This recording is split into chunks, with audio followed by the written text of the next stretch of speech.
Returning to Elm Street for the second time, Nightmare on Elm Street 2, Freddy's Revenge, released in November 1985, just a year after Wes Craven's genre-defining original.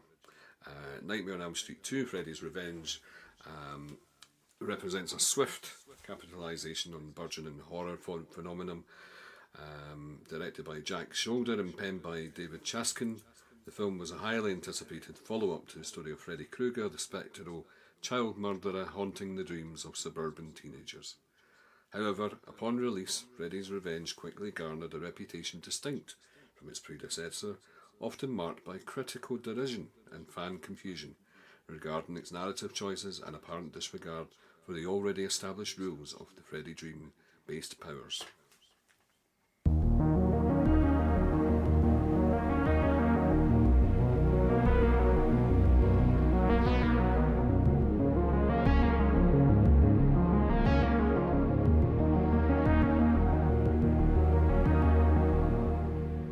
Welcome to Beyond the Screen. I'm Rob Taylor. And I'm Emma Arneil. And tonight we are discussing Nightmare on Elm Street Part 2, Freddy's Revenge. Someone is coming back to Elm Street. He is not friendly. He is not patient. And he is not a welcome visitor. But he has something terribly special for the new kid on the block. It started to happen again. Dad! You're in trouble. You've had some scary dreams, okay? Help! Daddy can't help you now. There's something inside him. Fight him! You are not afraid of him. He doesn't even exist. Freddy Krueger is back on Elm Street. Get out of here, Lisa! Jesse, fight him! Watch out for him. He'll be in your neighborhood soon. A Nightmare on Elm Street, Part 2. All my children now. Freddy's Revenge. So welcome to Beyond the Screen, and tonight we are talking about Freddy's Revenge, Nightmare on Elm Street Part 2. It's a favourite of mine's. I love it more than the original, controversially maybe for some people. I certainly found it the most accessible of the Nightmare series when I was growing up. And it is one I often return to and I enjoy very much. I enjoy performances. I like the story. There's a lot of subtext, a lot of things that can be read into this, given the age in which it was made, and the sort of social and social dynamics and politics of the time, and sexuality, exploration of sexuality. What about yourself, Emma? Do you like? I do. I mean, as we know, original Nightmare is a near weekly watch for me. So to revisit Nightmare 2 was welcome. I was more than happy to step into that world. I think I saw it first when I was about 14 or 15. And it was a copy of a friend's copy. Oh, one of the copy of a copy. Yeah. Sort of degraded VHS, fuzzy ring fuzzy style, screen. yeah. Yes. Freddie won't come and get my friend because she made a copy. So it's not in your copy. It's only if you watch the original copy that Freddy can actually get you. Yeah, and like you, I think at that time it was more accessible. It was certainly, for me, it was safer than the original Nightmare on Elm Street. Yeah. We've spoken before about the impact that film had on me, and obviously as a very innocent 14 or 15-year-old, I can't quite remember when it was, I did not pick up on any subtext whatsoever, other than I'm glad I don't have a dodgy PE teacher. Exactly. I think likewise I was quite young and probably well I wouldn't have picked up on the entire. I did I mean I think I probably saw it 12, 13. It was at the time when the Nightmare on Elm Street series were coming to an end. It was kind of Nightmare 5 and we were getting on to Freddy's Dead and just before New Nightmare, sort of tail end of the 80s, early 90s. When he was making people into meatballs. Yeah, Meatball And Freddy, Pizza Freddy, and Motorbike Freddy. Motorbike Freddy, and God, there's so many diversions from the original film that series took. But Nightmare 2, I found in a bargain basement bucket of VHSs. Oh, In cool. Pound Stretcher, I think, or something like that. And it was I don't know, $2.99. We're aging ourselves here, aren't Aging we? ourselves now. I'm aging myself, and I was allowed to pick it up for what was it, £2-3 whatever, and I'd seen the original, I think, maybe at that point, or maybe not. I'm confused now if I saw Nightmare 2 before I saw any of the other ones. I can't quite remember, but anyway, Nightmare 2 was great cover art. Done by Graham Humphreys, I think, did the cover art for Nightmare 2 as well, and Freddy over the school bus on the poster, and The colours are amazing. colours are really lurid and quite they're quite vivid and unnatural. They're really quite 1980s kind of painted poster art actually, which you don't get now. Posters of modern films are digitised, they're photoshopped, they're photographs, whereas posters used to be hand drawn, and the artwork was phenomenal. And sadly, the 1980s was probably the last decade of that. So the poster drew me in, and then the idea of a character who comes after you when you're dreaming, So I sat down to this, and I was really entertained by it. I really identified with Jesse Walsh, the central character. He's the out of sync new kid. On the block, he's an outcast in his own community. He's finding his way, and I think that ties into finding out about himself and exploring himself. Absolutely. Whether it's about who he is, who he wants to be, sexually, who he is. I think there's a lot of themes that come through that, and there is that predatory sense of the PE teacher. I've forgotten his name now. What is his name? It's Snyder. Snyder. That's it. He's got a stick up his ass. So it's kind of that. There is, and I know this might sound crude, and I don't know how this is, but it's this whole thing of he's inside me, this Freddy possession theme that comes through. There's a lot of possession themes in the 80s. We had Amityville 2, which we'll talk about later on in the series, has possession elements that clearly were bunged in at the end to try and cash in on the Exorcist kind of phenomena, So there was a lot of possession techniques in this, the idea that Freddy's possessing Jesse as an entity inside, but looking deeper into that, there's kind of that deconstruction of gay identity and possibly moving into elements of homoeroticism in Freddy too.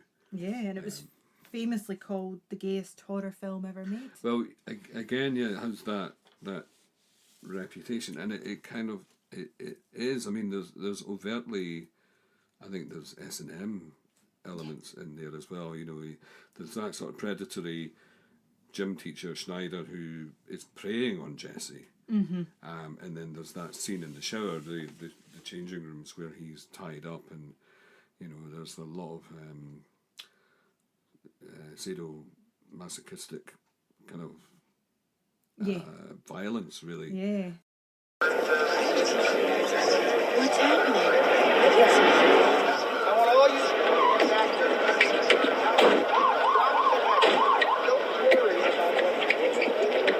Don't worry about it. Let them do their work, all right? Yo, man, where have you been? Saturn got wasted last night. He must have been working late. Some maniac came in and sliced him up like a kielbasa. Hacked him in the shower. He got bloody footprints all over the place.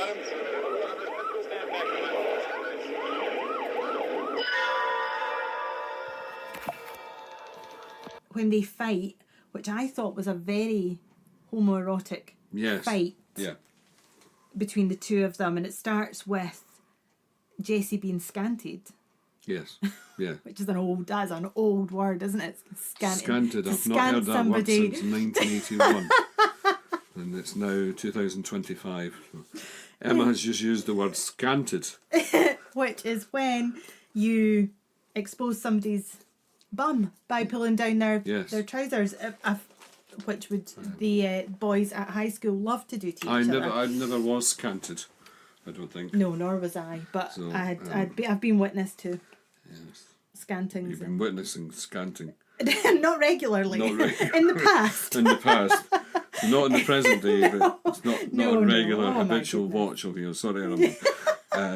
But that's how the fight begins. Is Jesse is exposed in front of his peers on the it's baseball, isn't it, or something like that they're playing, and it ends up being it's more of a tussle between the two of them. They are rolling, and it does look quite sexual. And the PE teacher is watching. Yeah. And then they're punished by their punishment is to do however many push-ups. And can I just say that their push-up form is terrible. Right. It is shocking. It's shocking. No PT would be happy with the way that they were doing their push-ups. But Grady ends up saying, it's something along the lines of he gets his rocks off to this. He's down at the queer S&M joints downtown or something like that. So he's setting that. Yeah. That we already know that there might be something about this teacher. That sequence in itself is quite. And I remember seeing that sequence as a young person, the gay bar and the sort of S&M club, or certainly a bar where people are, dressed in attire that would relate to sort of S&M themes being quite dank and sweaty and quite dark and grotty, and we don't know really if Jesse's sleepwalking or if he's dreaming or in terms of that. Is that right? I think we don't know, do we? We don't. No, because there's never, like the original Nightmare. You never see anyone falling asleep. No, there's that blurring of the narrative. We don't know when it's sleeping time or when it's. But going back to what I wanted to say was in terms of the shower scene where, and again it's not just the scanting, but it's the way that that Jesse's whipped by towels, and it's specifically buttocks, and there's a lot of sort of predatory, unwanted, uninvited behaviour caused potentially by Freddy, and then this idea of possession not being the person that you need to be or not being the person that you should be, that sort of gay crisis metaphor, is in terms of trying to search for your identity, being accepted by your identity. In fact, I think there's a scene where Freddy actually emerges from a body. That is his. So he manifests inside someone else. So, and it's almost like a comment on coming out, yeah, and I think at that time with the AIDS crisis, which would have been at its height in 1985, 86, there was a lot of scaremongering, a lot of heightened homophobia, in relation to that. So there's a lot of interesting themes that come out of Nightmare on Elm Street 2, and it becomes, I think it's dated really well. I love it. It's a 1980s movie. I love Jesse. I love Lisa in it. I love that relationship, that dynamic. It feels loving. They're very sweet. I've got that written down that they are so cute. Yeah, no, they are, and it's so, and so Lisa is the final girl in the film, but Jesse's the final boy. In that sense. Which at this point we hadn't seen before. No, we hadn't seen that at all. And it's probably quite important for us to say that you and I are both straight, cis people. Yes. So we can't speak from that queer perspective. No, but we do love and value and respect the LGBTQIA+ community. And we're talking about this film because it has been claimed and reclaimed by and celebrated by the people who saw themselves in it, even though the people who made it kind of didn't necessarily Which is acknowledge. Or potentially, I don't know, did they must have. I was looking at the film again, and there's things that I hadn't noticed before, like in Jesse's bedroom there's a explicit sign on his bedroom door saying "No chicks allowed." Yeah, There's elements everywhere of yeah, of yeah. that And I think subtext. David Chastain denied the subtext for years. However, he's since admitted that the subtext was deliberate, and was a kind of way to almost exploit fears of the audience, especially considering the context and the climate that the film was released into, and that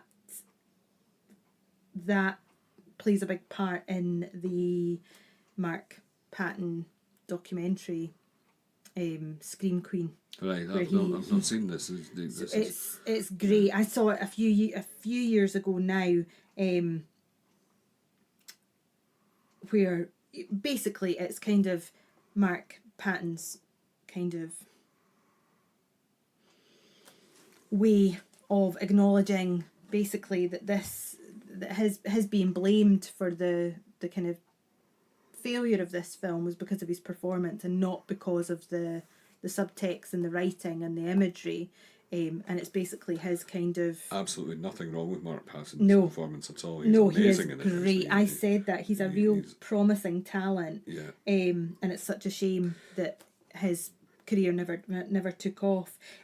However, the kind of the upshot of it is that he has forgiven the people who kind of put that on him, who kind of blamed him for that. So, a testament to what a sweetheart of a guy I think he it is. is. Yeah, I think possibly not being treated in Hollywood because even his performance as Jesse in the film is quite as effeminate sort of behaviours and mannerisms that come. He does a very, very excellent dance.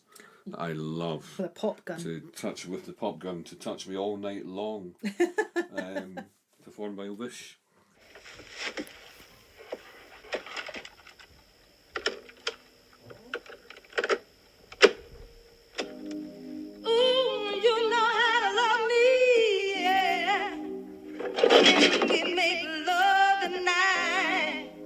How do you like that, Dad? I need you so bad, baby.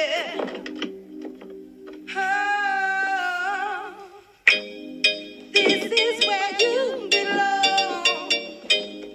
Don't make me wait too long.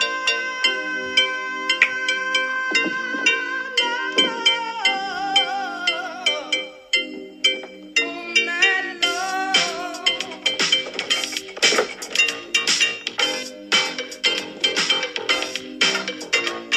Hold me, baby, drive me crazy, touch me all night long, make me love you, kiss and yes, Ailey. Touch me all night long. You're my man.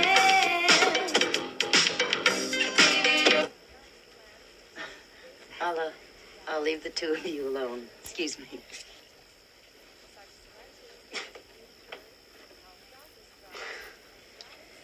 I told her you invited me over. I guess maybe I should have called. No. It's fine, really. I mean, I was just cleaning my room. I know. I figured you might like some help. Featuring Rhonda Ray, and it is a great song, but there is this kind of symbolism of the pop gun going off just as Lisa is entering his space With his mum as well. I know, yeah. And they have such a giggle. It is. It's so sweet. I really like the dynamics between Jesse and Lisa. I think out of the whole Nightmare series, and I think even after Nightmare 1, which I like the characters in Nightmare 1. We've obviously talked about the characters in Nightmare 1, but that dynamic, Jesse and Lisa, it stays with me. I think that's my favourite dynamic in all the series. Yeah. I really enjoy them and I enjoy the interaction, and Yeah, just the friendship they have. Yes, and I think that's really she really wants to help him. There's a really sweet moment I wrote down. They're on their way to like registration or whatever it is, and she gives him a little, just a peck on the cheek before she leaves him to go off to her class, and the smile that he gives afterwards is just the sweetest, most genuine. He just looks thrilled that somebody accepts him. Maybe that's me looking at it now, knowing everything, but he just seems so pleased that he's found somebody. That theme of acceptance definitely there. I think even if you didn't want to look into the subtext that we now know is there, you know, just in terms of going back to having really shitty parents again, you know, Nightmare on Elm Street, the parents are crap. I mean, Jesse's parents are dismissive. They're very, I don't know, just aloof. They don't really interact with their children. There's no, you know, there's no really understanding or listening going on for Jesse. You know, Jesse's clearly having trauma. He's having nightmares, waking up sweating. He's, you know, there's obviously stuff going on, and his parents just don't really give a shit. And they just jump to, you know, the dad jumps to, what are you taking? Who gave you it? It's drug you know, use, it's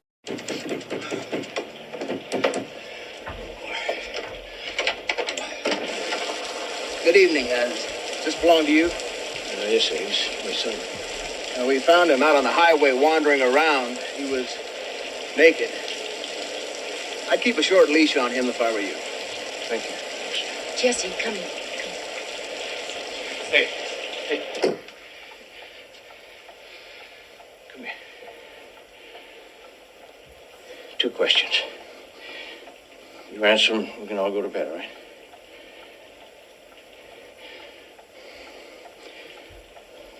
What are you taking, son? Who are you getting it from? I'm not taking drugs. Oh, I want to go to bed. Yeah, come on.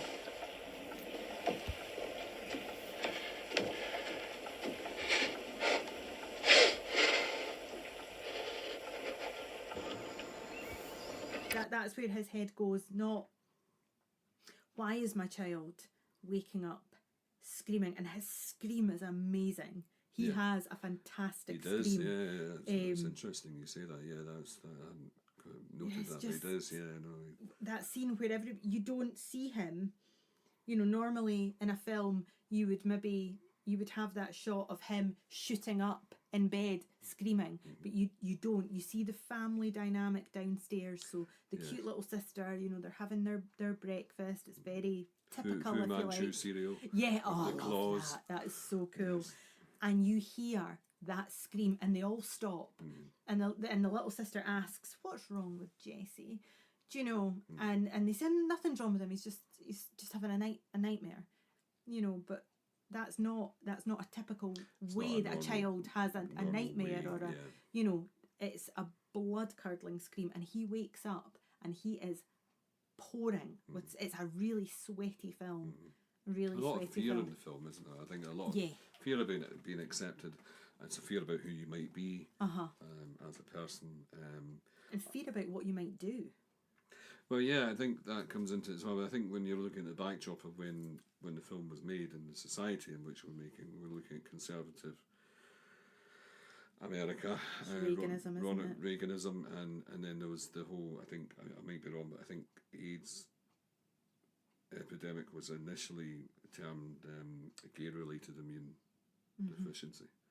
So it was targeting gay communities, so when it's clearly not. It was misunderstood as spreading hatred. So there is this hatred and homophobia that was running through culturally, obviously pre-80s as well, but certainly in the 1980s there was a heightened fear due to the epidemic that was going on. Is it queer horror? I think it's been reclaimed as such. I think the queer community has claimed it as, you know, as theirs, and they celebrate what it is. Which is really positive. Absolutely, really absolutely. Positive. And I think, you know, Jesse is, you know, he's absolutely adorable. We just, certainly for me, I'm heartbroken for him. I you know, you see this internal struggle in every single area of his life. You know, he starts off with Grady. Is it Ron Grady? I think his name's Ron. Yeah. Ron. You know, they start off as being quite. Or Robert Grady, is it? Right. Ron or Robert, anyways, Grady. Right. Grady. You know, they start off with their initial conflict, and at one point, when they're being punished yet again, I think for the stick up the ass comment to the PE teacher, Jesse just says to him, "Do you have a problem with me? Like, what is going on?" Yeah. And Grady's so accepting. It's like, no, bro. Do you know? Yeah. And you get the sense that Jesse is just so locked in his own head. He's so insecure. Yeah. Other people's perceptions of him. And that initial, you know, when you were talking about that initial opening scene where he's on the bus, and we know it's a nightmare, although we don't know it's a nightmare to begin with. He looks so uncomfortable. You know, his shoulders are hunched, and back of the bus, isn't he? His eyes are darting everywhere. He just looks on high alert, and that's before we even know that Freddy's driving the bus. He looks like he's in fear of his own safety at all times, isn't he? Yeah, Really? he just feels completely out with. He's on the fringes of his peers. Yeah, absolutely. Yeah. And that's, I mean, as a parent, that's terrifying. You wouldn't. So I can't relate to the way that his parents are to him, because, you know, he's so obviously distressed that you just wouldn't want that for your child. You want them to be happy and settled and connected to their peers. But again, that's, you know, testament to that great performance from Mark Patton, and we are totally invested in it from that first scene. And let's not forget Lisa Myers. I don't think you'll ever forget Lisa Myers. I don't know. The differentiation between the two, well, we had, you know, the stalking element in the initial one, and subsequent films, we don't. He doesn't stalk him. He claims him when he falls asleep. You're mine. Yeah. What is it? He says that you're kill for me, but that just sounds. Well, he says as well. Seedy. He says that, and again, this is about objectifying Jesse. I think is. You've got the body. You've got the body. I've got the brains. You've got the body. I've got the brain.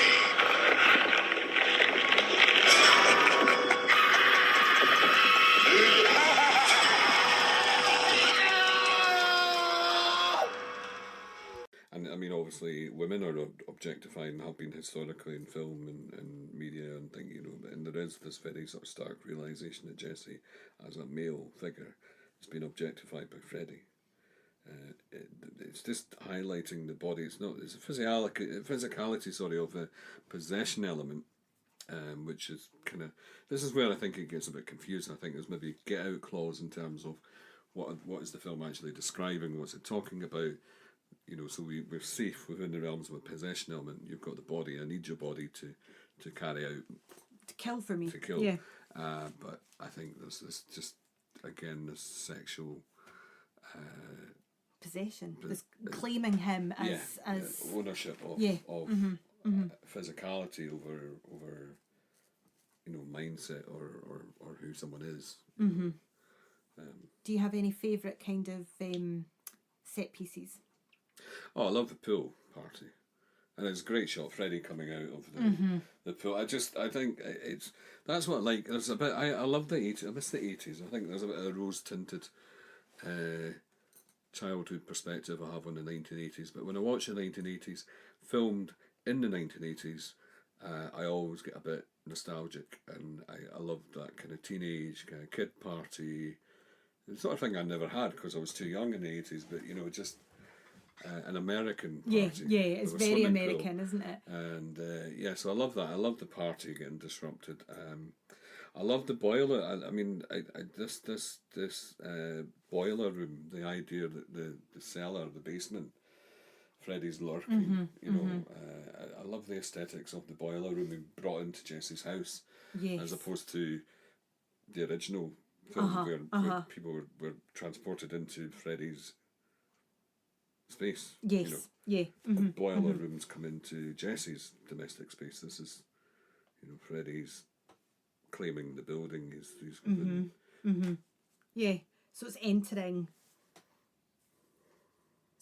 his safe space. Yes, domestic space, and he's affected by heat. The heat of the place. And the whole house is heating up from the minute they move in, isn't it? It's that. And there's elements of the original film that are quite nice to see as well. There's sort of bars in the window and the diary. Nancy's diary. Nancy's diary. March 15th. He comes to me at night. Horrible, ugly, dirty. Under the sheets with me. Tearing at my nightgown with his steel claws. His name is Fred. And he keeps trying to take me to the boiler room. He wants to kill me.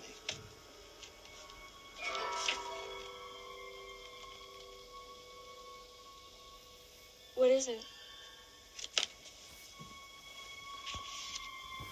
Tanner is dead?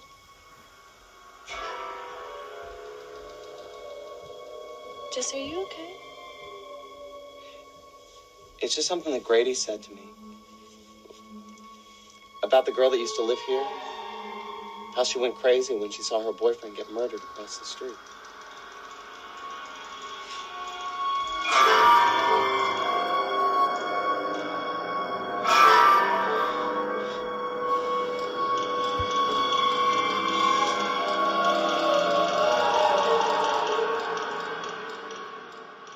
It's a bit hokey. It's a bit of a. But do you think? Because what I noted last night when I was watching it, so Nancy has that diary entry where she talks about watching Glenn from her bedroom window, and there's part of her knows she mustn't, but the part of her that calls to him, that wants him, Yes. and you wonder, is that meant to be an echo for Jesse and what he seeks comfort from Grady when distressing things happen. Even when Lisa's with him, he retreats to Grady. There's the connection with Grady's death. It's awful. Awful. Yeah. It's so sad.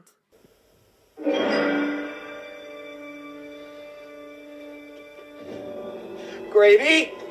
What? It's starting to happen again.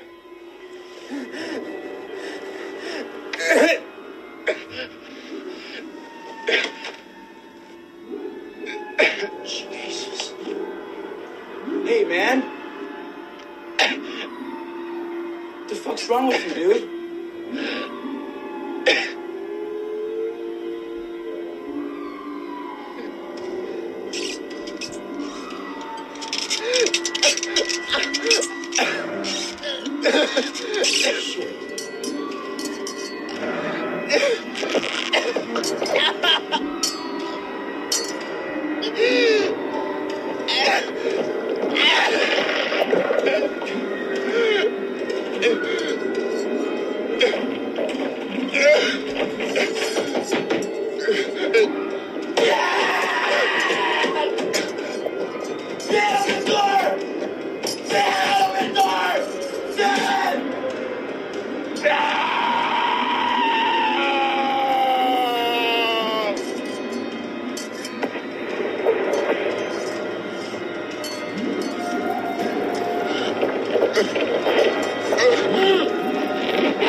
Run! What is it?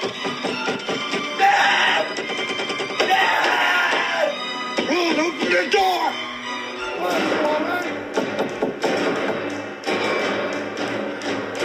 Ryan, it's your father! Open this door! No! No! No! Run! Run! Open it up! Run!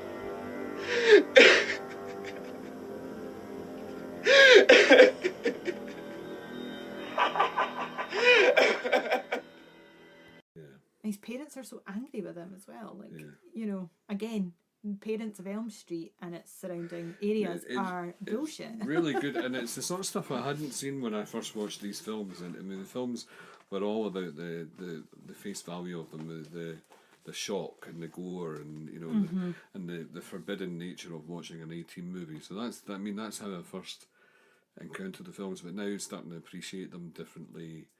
Especially Nightmare 2. I think Nightmare 2 is the most, you could read so much into this film beyond any of the other films. And I mean, controversially, the original as well. I don't think, for me, Nightmare 2 is the Nightmare on Elm Street film that I love. You know, and it's, you know, I don't discredit any of the other ones. Certainly the first and the third in the series are fantastic. 4, 5, 6, whatever, beyond. I don't even remember really, but certainly. The first 3 and number 2 is just it's up there, one of my favourites. So Pool Party is a great set piece. Music's great. It's there's not just Jesse's dance along song, "Touch Me All Night Long." There's other great 80s tracks in the film, and it's I can go to that film anytime and just enjoy it. Really, that's. And do you think there's any? Do you think that kind of where you are now as a film viewer, as a person, does Jesse's story kind of hit differently? Do you know, you've obviously got an affection for Jesse and hold him as a really, do you know, as your final boy. I think those elements of being out of place, not realising why I was out of place necessarily.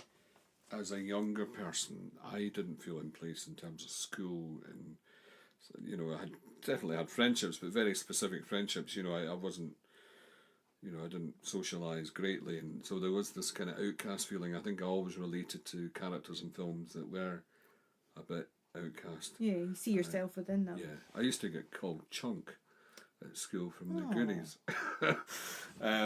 So I used to. I was quite proud of that name. Actually, I was I was happy with that. You've reclaimed it. Yeah, I've reclaimed it. That's it. So I related in that sense that Jesse has a sense of isolation or not being understood. There's a lot of growing up. I think a lot of us don't feel understood, and so related to that. But as a viewer now, I can see even deeper into it, that there's fear on identity and being able to accept or even admit who you are as a person when you shouldn't be frightened. Yeah. And sadly, we're still in a day and age where that's under scrutiny by increasingly now political agents that feel that it is relevant to politics. It's actually not. It's a very human. To your sexuality is defined by who you are as a person. It's not by somebody's politics or beliefs or religion or culture. I don't mean to go off on one in terms of politics of today, but we are so clumsy in the way that we handle and treat people in terms of who they are and who they see themselves are and who they identify as, and just really being disrespectful. And I think kind of officially, if you like, we're really regressing in terms of the strides that we've made. I have a beer, please.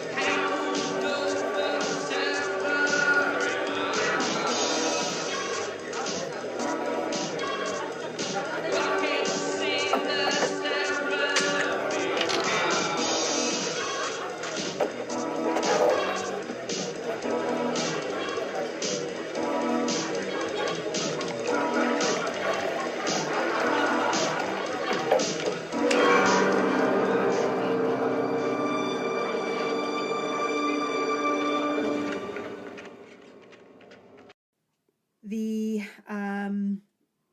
two things actually. So Jesse's experience in, now is it called Sun's Palace? Yes, I think, yes. It has that glaring light, Sun's Palace. Did you notice that now I think Jesse looks like a teenage boy. He looks sort of 17, 18, whatever age he's meant to be. He walks up into that bar and asks for a beer, and he gets served. Now, as we know, the legal age for drinking in America is 21. Yes, yeah. He is given a beer. There is a slight hesitation from the barman, but he gets a beer. And I just kind of, for me, I kind of thought that's because he belongs. He's not questioned because he belongs there. But I don't know. Maybe not. That's maybe a bit of a reach. It was just something that kind of occurred to me as I was watching it. It may well be. My take on it is he's in quite a predatory environment at that point. So they want him inebriated, maybe? Or Well, that's my take on it. I'm not trying to suggest that, gay culture, gay people are, rapists or, anything like that. But there is this, I think, because of the gym teacher. Right, they want to make Jesse vulnerable. Yeah, I think there is this vulnerability. Maybe I need. That's how I read it. I don't know. I think it can be read various Yeah, and I ways, think that is the kind of the mastery of this film. I think that is the kind of the mastery of this film, if that's even a word actually.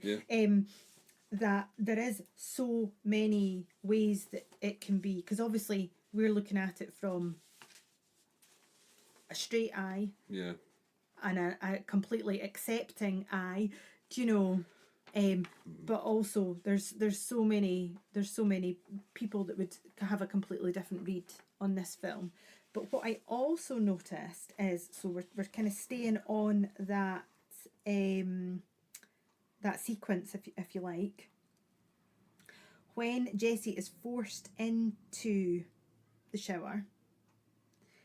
To the right, there is not an archway. It's like an opening to a different room, and it's bright red. And for me, I just wrote down lynch. Oh yeah, that's interesting, isn't it? That imagery, that visual. It's very steamy, so it makes it dreamlike, and we know that kind of surrealist movement to it, which is. Yeah, that's interesting. I hadn't picked up on that actually. Just big, like that kind of. Obviously, an archway is rounded, but it's a big opening, and it's bright red. Yeah.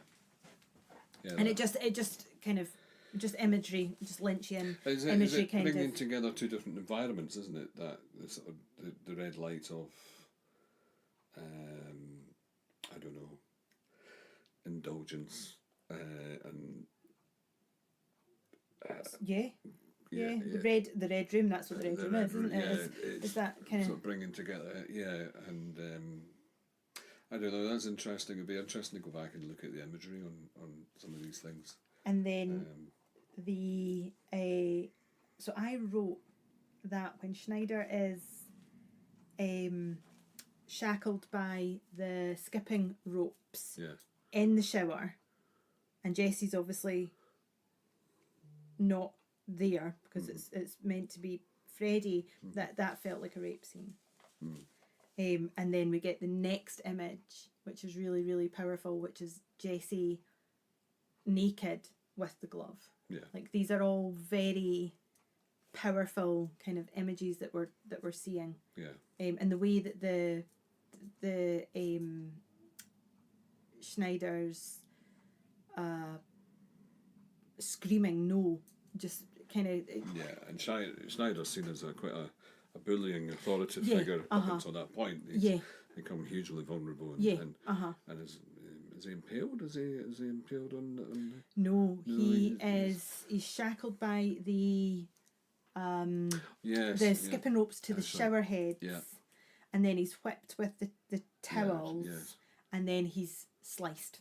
That's right. Freddy is behind him and slices him. Again, that's quite a graphic. The violence in it is actually really graphic. We talked about violence in Nightmare 1. There's a lot about, and I think someone commented today on the podcast about Tina's screams being heard, just hearing the audio of the screams, not seeing the visual of it. I think someone commented recently on one of our pages, and I think that's very true. You know, whereas this one, and I mean that was visual, but there is more. I mean, there is more violence in this film, I think, in terms of effect and gore and the body count's a lot higher. And just the ripping open of bodies, you know. And there's that sort of birthing scene, that Freddy being birthed or being born, through the physicality of a person. And I think that's sort of revisited. I think in Nightmare on Elm Street 4 or 5, something like the dream child thing, the child that's born out of dreams. So yeah, there's a sort of precursor, I suppose, to a later sequels starting to be established in this film as well. I think Lisa's a great character. She is very much the one that takes the reins on investigation, and again that's similar to Nancy's role in the original film. You know, because the parents are so useless, she's the teenager that has to really sort out this problem. And she's quite resourceful. Yeah.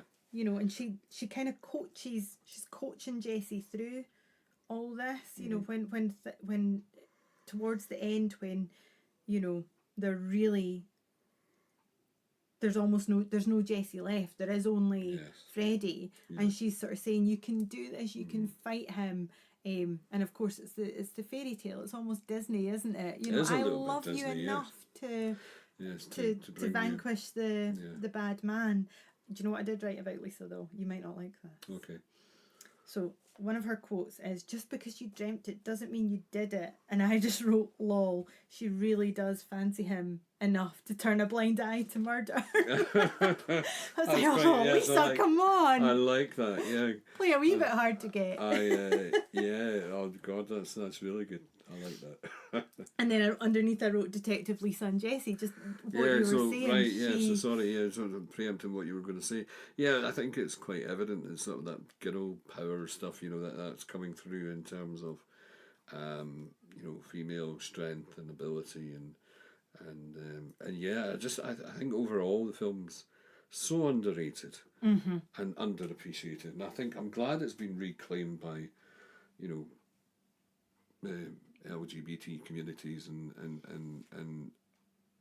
it needs to be owned by something. I think it deserves to be owned and celebrated. And I think it is just such a good film. It's really been dismissed on release. Absolutely was vilified, I think, for just being not very good, and that's completely wrong. It's actually a really good film.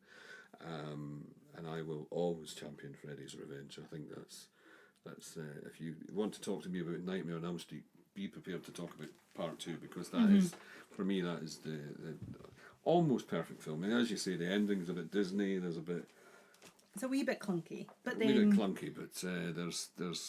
I mean, and the performances are so good. Mark Patton and Kim Myers are just, they're really good together. Mark Patton's he's the star of the show as far as I'm concerned. Yeah, I absolutely urge you to watch Scream Queen, because I think you'll love it. And he comes across as a guy who has had horrendous wrongdoings because of who he is. Just who he is. But he is hugely forgiven and actually says it's a lovely quote, and sort of says forgiveness has a ripple effect. So he is and I think I'd love to meet him actually. I'd love to talk to him about I think he does the circuit. I think he does the conventions and things. I've got a lot of time and respect for him, and I don't think his career really did anything after this film, and I don't think that's so wrong. As you say, and you talked about his physical appearance, say on the bus, you know, how he looks dishevelled and small and frightened, and I mean, that's a physical performance, his emotional performance, his verbal.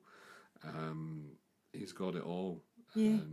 And I think, you know, there's such, I know that this word kind of gets bandied about when it comes to performance, but there is nuance in his performance. There's little glances in his eyes. There's you know, little twitches of his head when something's mentioned, and that look that he gives his little sister when she has the Fu Manchu fingers on. I mean, his eyes just widen in terror. You know, and you know he's recalling, and you know he's thinking back to whatever terror he experienced through the night. Yeah, trigger, isn't it? You know, that he's been. Yeah, I just think it's fabulous. Have I said that enough? It's a fabulous film. Do you like it? I love it a lot. You're a fan of this film? Really like this film. Did you notice the Evil Dead style camera work? Yes, I did. I like that. I like that a lot. Yes, actually. that is. Yeah, and that would have been flying up the stairs. 83. Evil Dead was 83. Evil Dead 2 was 86, 87.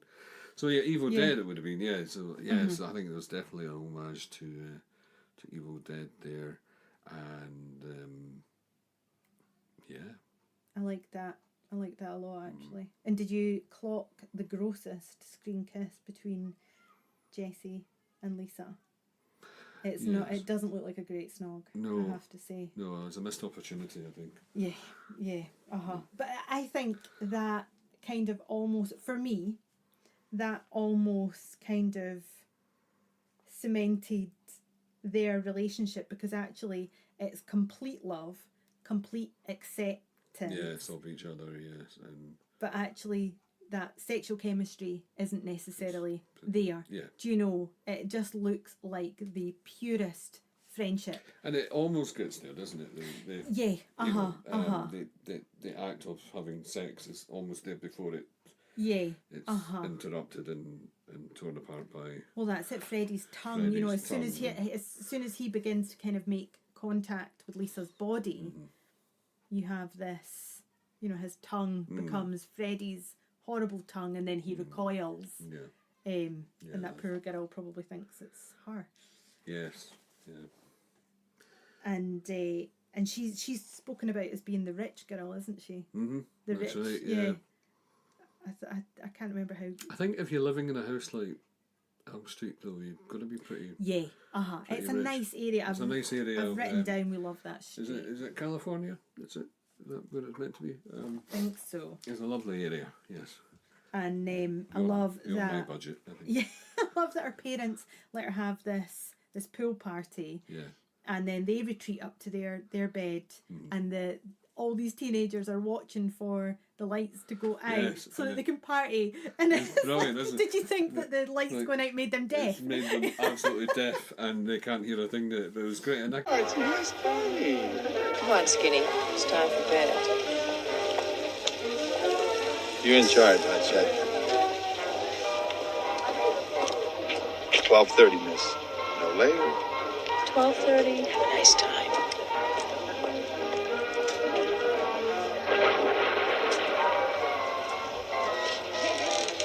Hi. What's the matter with Jesse? I don't know.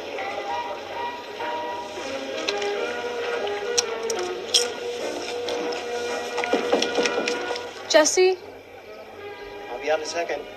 can I please come in and talk to you?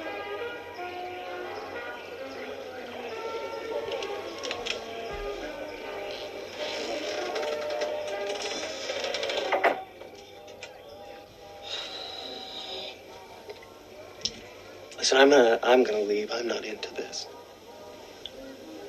I'm sorry. Jesse, why won't you talk to me? Will you just leave me alone? You're not being fair. I want to help you. How can you help me? What are you gonna do for me? Look, I feel like I'm losing my mind. And I don't want you to watch me fall apart. I'm afraid to go to sleep. I'm afraid to stay awake. I'm ruining your party. They're gonna take me away. Come on, don't say that. Listen, we'll stay up all night if we have to. I'm not gonna let anything happen to you.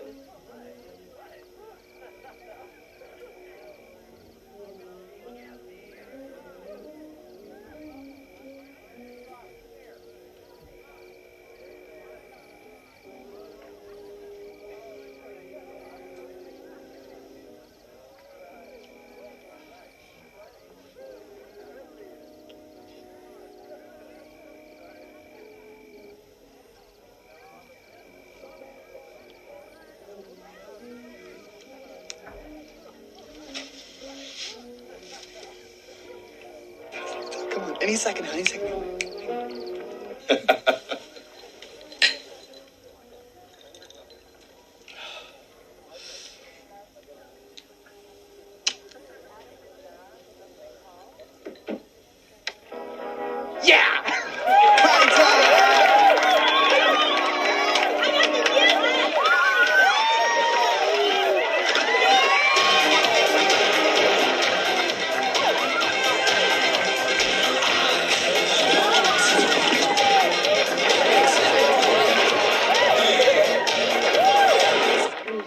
What the hell are they doing down there? Oh, Eddie, they're kids. I know they're kids. You better get some rest.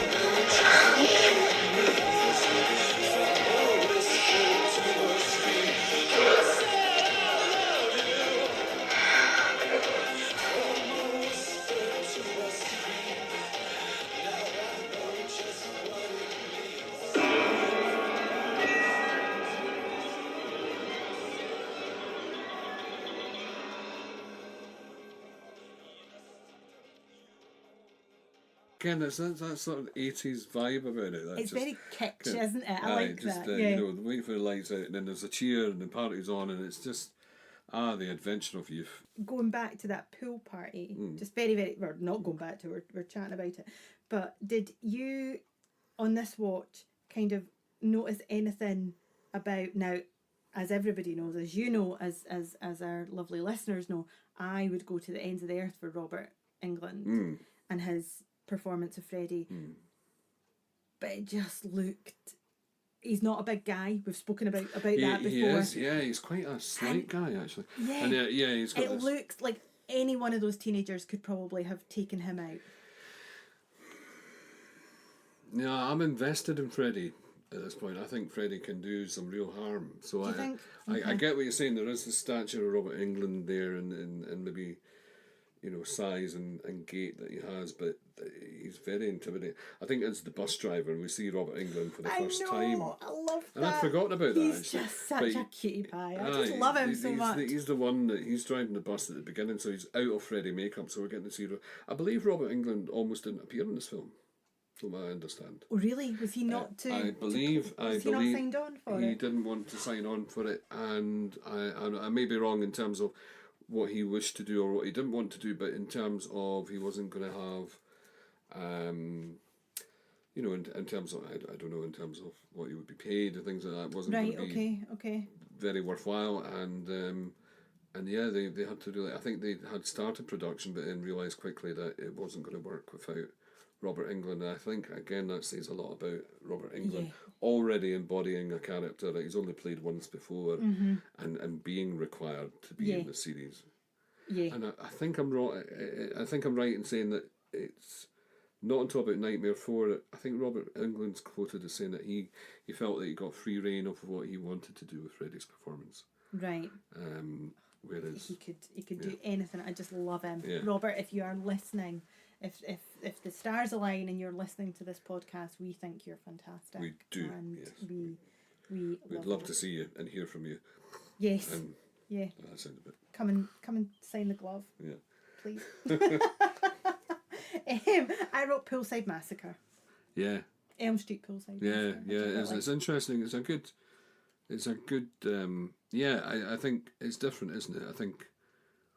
I don't know if I'd seen something like that. I think we've seen Blood Beach, haven't we, in the past? That's a sort of late 70s, early 80s movie where people were being dragged under the sand, and Creepshow 2 with the raft, Yeah, so there has been kind of water-themed massacres in the past, but this was suburban 1980s. I can't stop saying 1980s. I love the 1980s. Sort of suburban 1980s neighborhood and there's parties. You know, we're going into that 80s trope of scantily clad teenagers in peril because you know they are they're being promiscuous. They're partying. They're yes, partying hard. yes. They're wanting a good time, and they are going to suffer. They're going to suffer for it. Yeah. Suffer the consequences of it. And the parents have just gone to bed. Well, yeah. I mean, there you go. That light goes out, and there's no noise in that house. Clearly, excellent double glazing. So, yes. Well, they are very wealthy. So there we go. Earplugs Yeah, or something. yeah. Well, I think they were hoping to maybe. They were getting a little cocktail. They were having a cocktail in bed. I think they were maybe hoping that they might get to do some. They had some plans. Teenager behaviour of their own. Right, okay, right. What's going on?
Just calm down, right? Relax. Yeah. It's gonna be all right. Nobody's gonna hurt you. Just tell us what you want, all right? Yeah, I'm here to help you. Help yourself, fucker!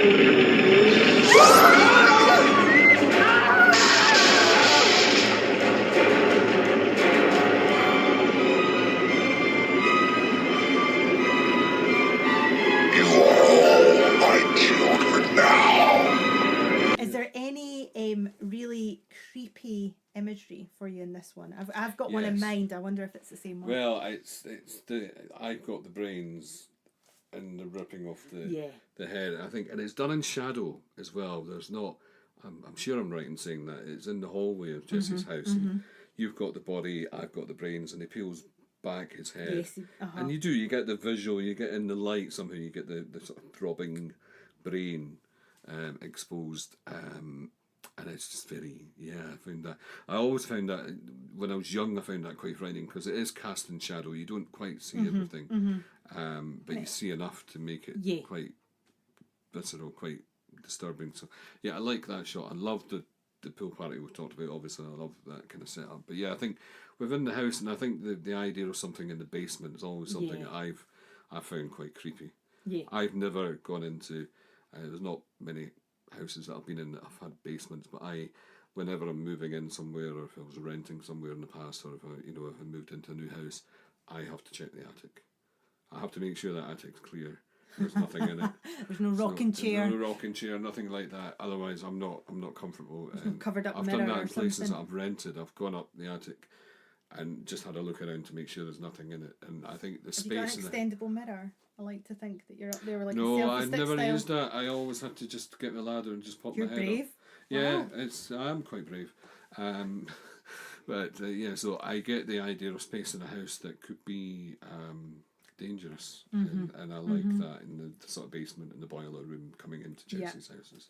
It's infiltrating. So I'm not sure if that aligns with what you were talking about, but Those are amazing images. I had two. One that really unsettled me was the eye and the mouse during that full possession scene. That there was something about that I just and again we've got the kind of the duality and the kind of the metaphor for there's somebody, the real person is in there and trying to get out. Absolutely, But also, now this might not unsettle anyone else, but I found it really, really uncanny was the vinyl melting. Oh. So it's on the edge of a unit it's and like it's bending over. The Salvador Dali painting. There's a melted vinyl, is there? Is it? Or have we I think got you might be right. lamp or something? Or Yeah, something. there's something. But You know it's not right. It does bring me back to Salvador Dali surrealism, and there's the phallic candles as well.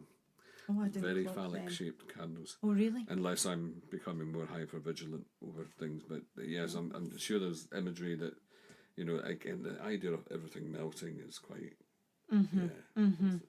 You just know, you can feel that house.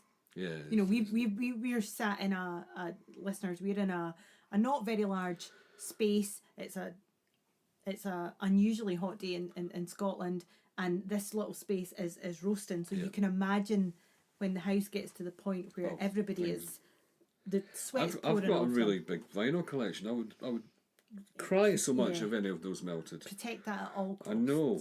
It's just the idea of vinyl being damaged in any way is enough to give me shivers. We're getting an insight into Rob's true fears now. Yes, yeah. Of my true priorities and fears in life. And is there anything else that you feel is worth mentioning? Just urge people to see it. I think people who haven't seen it or maybe have seen it in the past and sort of brushed it off, just revisit the film and appreciate the really good performances that are in this film, and you know, take away the fact that it's a sequel, take away the fact that it's part of a franchise, just watch the film for what it is, and it is really an interesting piece on, I think, the fears and desires that people have, the fears of their own desires, and just of who they are, and I think it's so worthwhile, and I think it is actually one of the best horror films of the 80s for me, just looking back retrospectively because of the themes and the undercurrents in it, and I think it's quite powerful. So I can't rate it highly enough. And do you feel like it's, for you, do you feel it's almost a standalone in a lot of ways, or could be a standalone? It's almost like that thing. I mean, I'm not a huge Star Trek fan, but I love Star Trek 2, The Wrath of Khan, because that, and it is celebrated as one of the best films, and I can just watch that film for what it is. You don't need the world building around it. I don't need the world around it, and it's the same with Nightmare 2. I can go to that film with awareness of it, you know, the background and the franchise, but it's the film that I generally go to, as I say, controversially, even over and above the original most of the time. And I think that you know, that is quite a statement to make, but on this podcast, it is. You can feel the energy in this room has just changed. It's very chilly now. Listeners, you have just listened to the dissolution of Beyond the Screen. So yeah, no, I just I can approach it as a standalone, and it's so worthwhile. I love that. People need to see it. Yes, and I absolutely echo that. It is one that absolutely needs to be seen. There's some fantastic imagery, and as we've said, the performances are fantastic.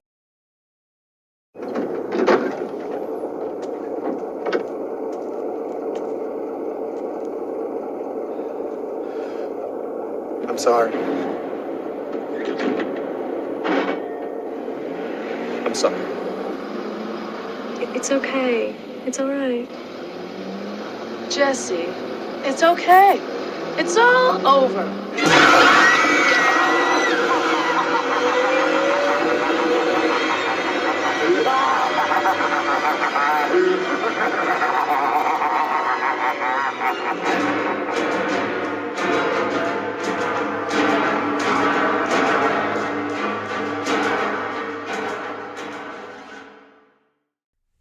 Thanks for listening.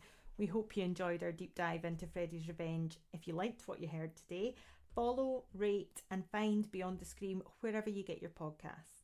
And remember to come say hi over on our socials. We love hearing from you. Until next time.